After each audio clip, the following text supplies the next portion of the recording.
Hello guys, nandito ako ngayon sa Sipala. Yes, yan yung bayaw ko, yun oh.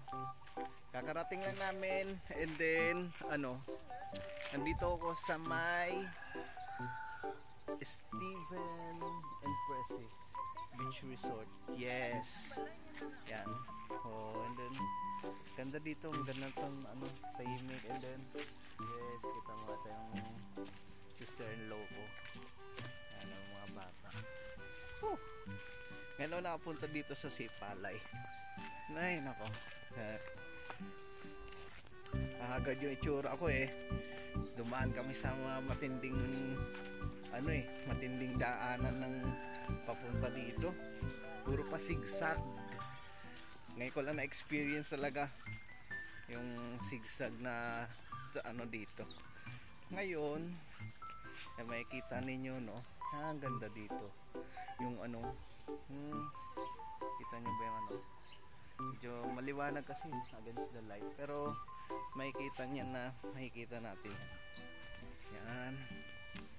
Yan ang dami, ang ganda talaga. Wow, ang ganda sobra. Makikita nyo, ganda talaga sobra. Yeah. Wow, yan mga pumapalaot dyan yan. Ngayon na-miss ko din yung dagat. Huli ako naka sa dagat siguro sa Cavite. Mga siguro way back 2005. Hindi na ako masyado nag-aano ng daan Sa Ibig Magalona nakapunta rin naman ako. Pero parang iba kasi pag sinabi mong sa beach resort, parang ganun. Tapos iba talaga yung dito. Medyo haggard yung itsura ko, pero okay lang. Importante naka tayo. Na-share ko sa inyo yung mga dito, mga tanawin. Ang ganda talaga, tingnan mo yun nandun diba? Wow, kita mo diba? Yung mga dyan, nakikita mo na nung malapitan. Yun. Ganda talaga dito. May mga aso pa dun Hindi na ako lalapit dun, baka kagatay na ako dun Tapos yeah, alas 6 ngayon. Wala pa masyadong tulog. Alas 2 kami umalis. 4 hours yung yung tinagal ng biyahe namin.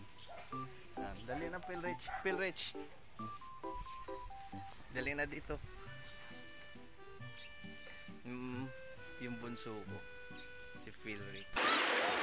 Yay! Aligo na tayo.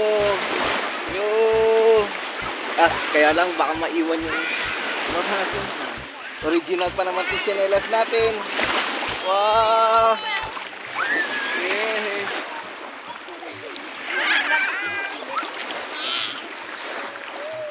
Yay!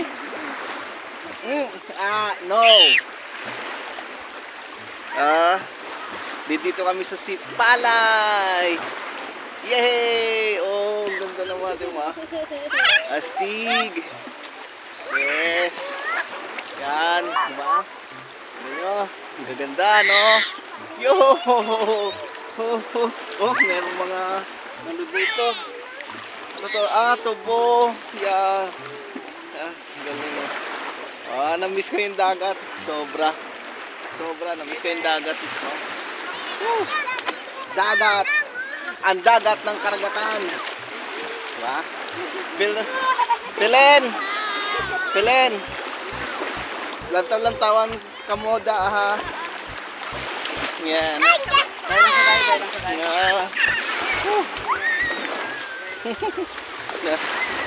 Ang ganda dito.